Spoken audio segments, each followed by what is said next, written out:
ધન્ય છે આ ધરતી કે જેના પર તારા જેવી દીકરીઓ જન્મે છે. આ જગતના લોકો અમને વંદન કરે છે, પણ આજે આ યોગી તને વંદન કરે છે દીકરી. આ શું કરું છું યોગીરાજ? અરે શક્ય હોત તો આશીર્વાદમાં હું તને મારું આયુષ્ય પણ આપી દે, કારણ કે આ જગતને અમારાથી વધારે તારા જેવી દીકરીઓની જરૂર છે.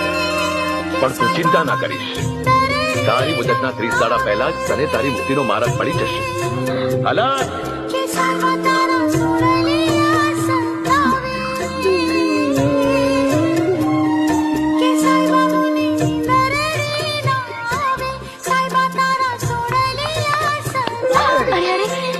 અલગ છોડો મને.